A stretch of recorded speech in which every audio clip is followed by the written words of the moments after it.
My name is Kiera Ladner. I teach at the University of Manitoba in political studies. I'm a Canada Research Chair, but more importantly, my family comes from Niganit First Nation, which is Treaty 6 in my mind, but also Treaty 4, and I'm a Nehio. Self-determination and sustainable development go hand in hand. They are both about really the survival of our nation.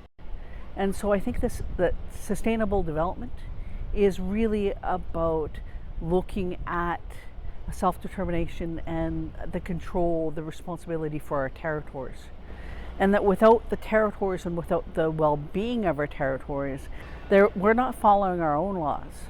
And if we're not following our own laws and living as Nehio people, living as Nichis, living as Ongwe or whatever nation you are from, then we're not caring for our relatives. And if we're not caring for our relatives and following our own laws, we might as well be Canadians.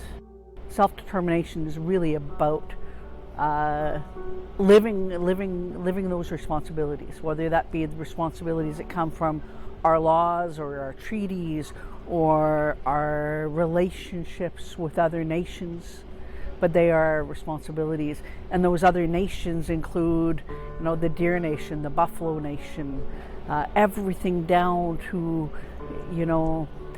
those winds and those birds and everything. Thinking about those relationships and responsibilities is the Buffalo Treaty. And that Buffalo Treaty has been worked on by Leroy Littlebear, who I'll give my shout out to, and his partner Amethyst, First Rider, and the elders of the communities and the territories. So we have multiple nations on both sides of that medicine line now taking up and living those responsibilities that we have to the buffalo. Over on the other side of these mountains, Banff is now home to a small herd of buffalo that have been repatriated to the territory. And so when I think about what people are doing to live responsibilities, to live law, it is picking up the relations and picking up the treaty that so many Plains nations had with buffalo. Governance as a Plains person, the buffalo are the center of our governance. They taught us about clans, they taught us about relationality and how to live on the plains.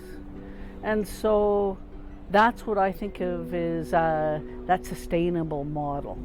We learned it from them, and now we have to give back that same knowledge of how to live, how to look after each other, and they looked after us for centuries. Now we have to look after them. Really looking to have our treaty is supposed to protect our laws. Our treaty is supposed to protect our relationships. Our treaty was supposed to protect our relationship with the land and other beings. It was also supposed to protect our territories.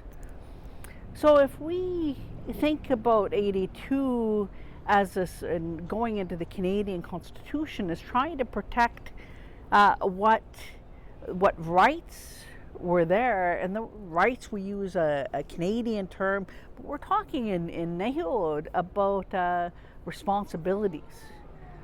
Two different things. So we talk about rights when we talk about courts, or we talk about human rights when we talk about UNDRIP, or we talk about responsibilities when we think about it in Cree. So 82 was about getting it protected in the Canadian law. It didn't help. We know that Canada did nothing. Canadian law still isn't consistent with Section 25 or 35 of the Constitution Act of 82. UN DRIP comes in and really talks about it at a different level, that we also have to look at those same issues, but now it's protected not only in Canadian law, but international law, and international law that is now recognized in Canadian law. So we have a constitution, we have legislation recognizing and affirming the UN DRIP. We also have the UN DRIP itself.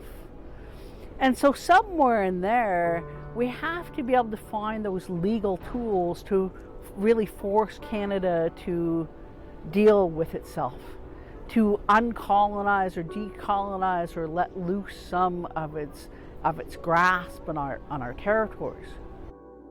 There are Indigenous jurisdictions that have never ceded responsibility, and Canada has to recognize that. But we also have to deal with Canada and the provinces and the territories.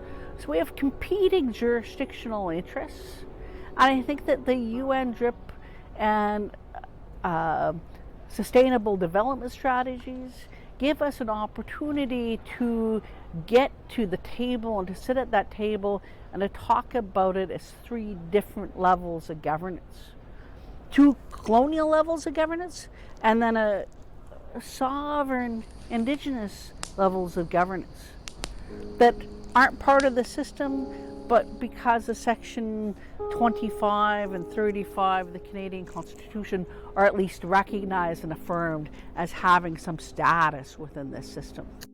So I'm not talking about colonizing our traditional orders, but I'm talking about at least providing a vehicle for a voice. And that voice is so necessary if our land is going to, if the beings on our land, those little tiny insects that are so important, whatever that being is in your territory that no one really gives a damn about, those are the things that we have to actually look out for now, because we haven't done our jobs. Sustainable development gives us a chance to get to the table and to fight.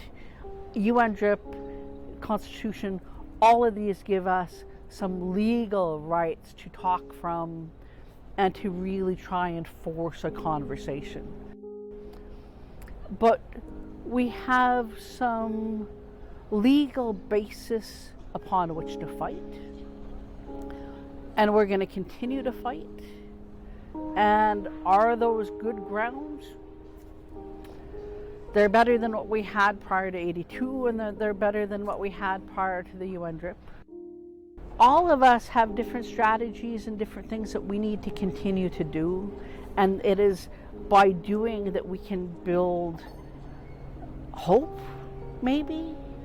I don't know if that's the right word, but we can build and take up those responsibilities so that they're still there 7 generations from now. And I think that that's what's important, is to ensure that there's something left in 7 generations.